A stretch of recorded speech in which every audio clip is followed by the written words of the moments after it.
Saturday morning, it's time to wash your Tesla. This one's done about 1,600 kilometers, so it's a little bit dirty, and we got a clear day, so perfect time to be doing it. I'm going to run you through how to do it because I've seen hundreds and hundreds of YouTube videos on how to wash your car. I was having endless trouble getting microscopic scratches, particularly on dark cars like black cars. I couldn't figure it all out, so I'm going to show you the tips and tricks on how to do it, and it's fairly easy when you know how. Okay, so get some gloves on, and then I'm going to go through. These are just regular household rubber gloves. Come on up, come on close. Let's have a look at what the bits and pieces are. We have 2 buckets of water. So in the first bucket of water, hot water, we're using this product here, which is just basically a car wash soap. Okay, so I put a cap full of that into here, and this one here is also just clean hot water, and that's going to be used as a rinse only. This one here is my pickup one, so I'm going to use the microfiber washing mitt. Now the reason that we're using microfiber and not chamois that a lot of people have is the microfiber have literally thousands and thousands of little hooks inside them, and as they come across the car they pick up the dust particles into the fibers, lifting them off the car. The problem with the chamois is that you literally start scratching across. You can see on here it's like it's got lots and lots of dirt, and that's fine sand and grit, and if I rub the chamois across it, it's just literally going to create sandpaper and scratch the car. We do not want to scratch the car. You guys are all talking about plastic coatings on the front of the car to protect it from chips and things, but the biggest problem I've found is not chips, it's scratches, and they look awful down the side of the car. So here we go. Now the other thing, we've got this Karcher Power Washer here. Not everybody has access to one of these. I picked this one up from the Air New Zealand store, online store, for about 700 air points. It's the K4 premium car one, and I also picked up this snow cannon. Now snow cannon is what makes washing your cars all that much more fun. So I'm going to show you how that works. The snow cannon uses a product called Honeydew snow foam. Okay, so I think this is a product that I found online. I'll put all the links below.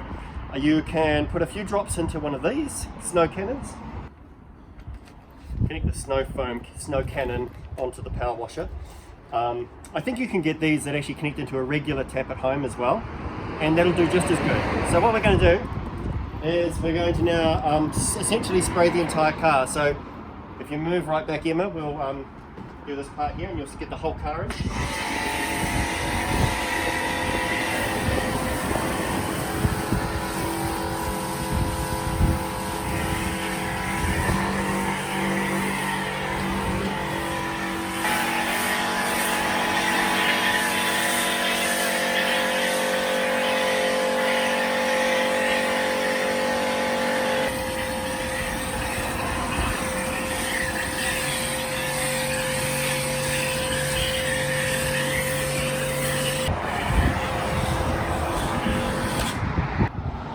So you can see now that the car is all soaked and sudded up with the snow foam.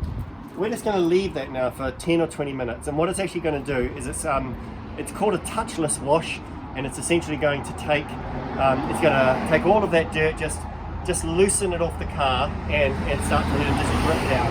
So we're just going to leave that for 20 minutes. So while we're doing that, we get all the other bits and pieces ready. This is the first time I've used the wheel washer. I normally used to use a second old one of these microfiber towels to do the wheels, except it's quite tricky to get into a lot of the wheels, especially these low profile wheels.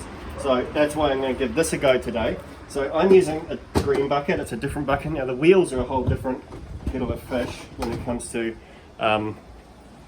washing. So I don't want to be contaminating anything from the wheels because they are really, really disgusting.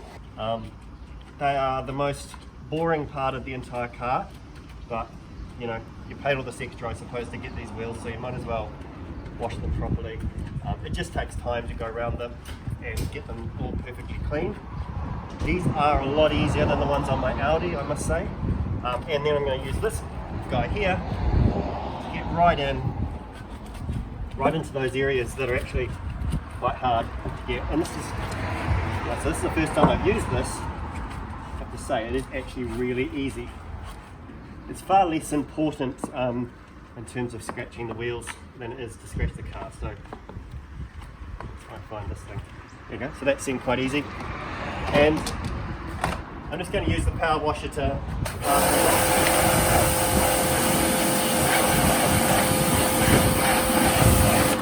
and we'll also use the power washer to clear out underneath here.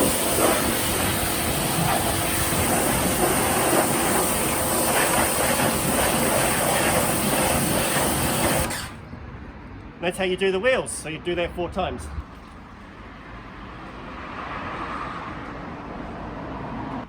Now the reason that we use 2 buckets is this one here is the one that's got all the warm soapy water in it, and this is we're going to pick up some nice warm water, and we're going to rub that across the car in the same direction, doing 1 panel at a time. After we've finished the panel, we don't keep dipping it back into here because you're picking up all those dirt fibers, all the sand and grit.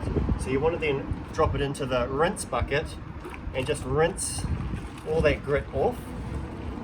And once it's rinsed off, then you can actually dip it into the clean bucket. So you're running a clean bucket and then essentially a dirty bucket or a wash-off bucket. And you're constantly alternating between these 2 things. That's quite important, otherwise you're just putting all the grit back into the car, you're picking up more grit, and then you're rubbing the grit on, and you might as well wash your car with sandpaper, which we don't want that.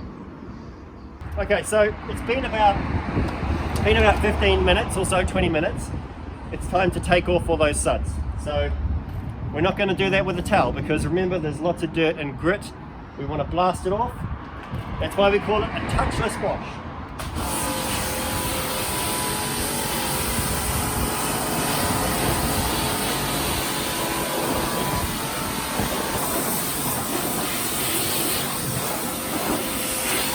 Okay, so I've just done this 1 panel, and you can see straight away that 95% of all of the dirt and grit is actually completely gone from here.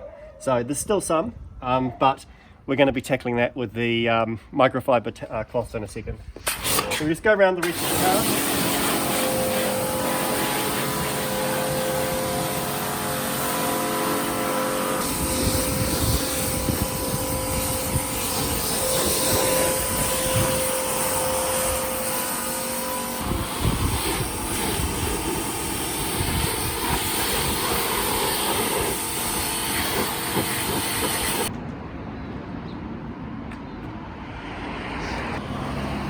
Okay, so now we're going to just work on 1 panel at a time, and I'll pick the door panel around through here, and I'll probably also take through this panel here, so this section at a time.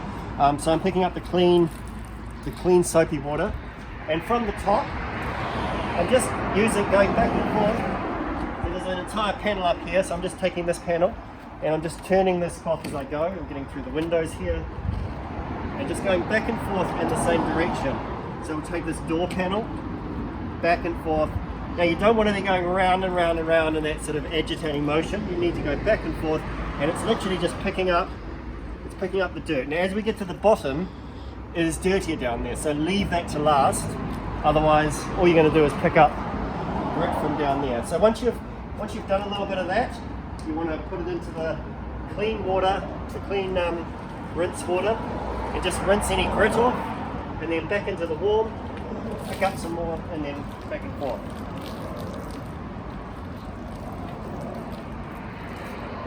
And I'll just take it right up to the nose here.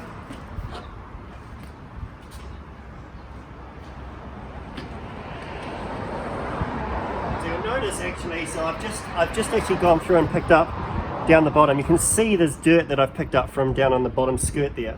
So I'm going to instantly rinse that off.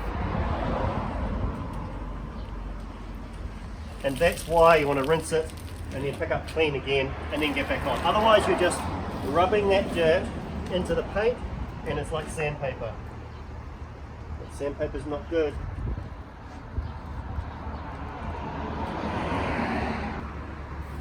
Okay, so now we're going to take the bonnet.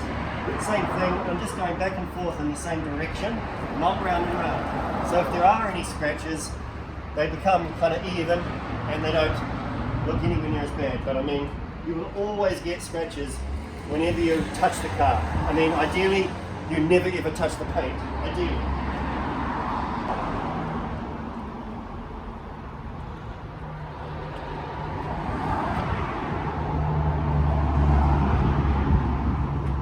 Once you've finished all the hand washing, you just need to start rinsing off again, just like before with the power washer.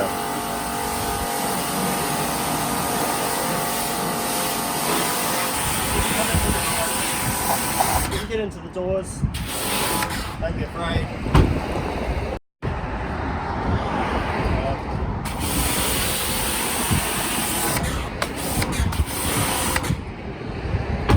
Okay, so now that we've finished with the power wash, the most important part, and this is the part that I always used to get wrong, is drying the car. It's really important to dry the car. So this is the waffle drying towel, and they're about $35. I'll put a link below.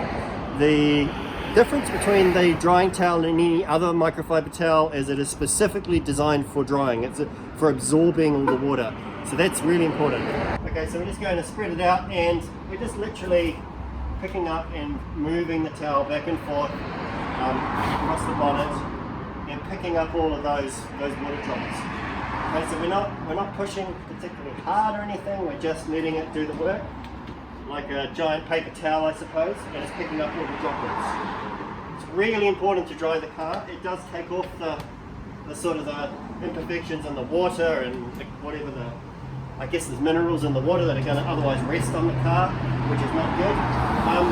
And this is a great time to bond with your car because you really do get up close and intimate with every little part of the car when you're drying it. So you get to really check out how good a job you did at washing and whether or not you need to go back and just maybe rework a particular section.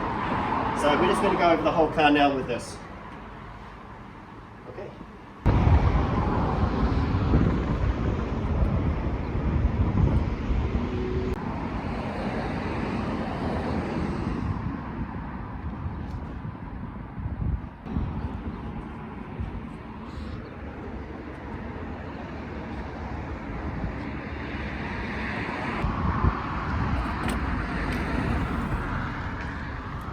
So the famous drip does sort of seem to be kind of fixed a little bit down here when you open the bonnet, but anyway, that's all got to be dried as well. So quite tricky to get into this section.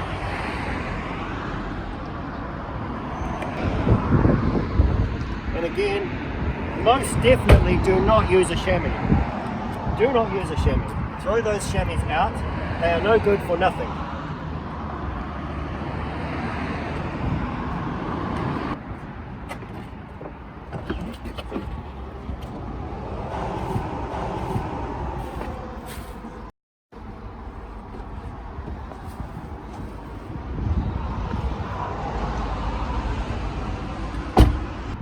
So that's it. I hope you found it useful. Make sure that you subscribe to my channel, like the channel, and use my referral link if you're buying yourself a new Tesla. Also got some other good videos on this channel. Make sure you check those out. I'm going to keep finishing up here a little bit, but now it's time for you to get out and tell me in the comments exactly how you find washing your new Tesla.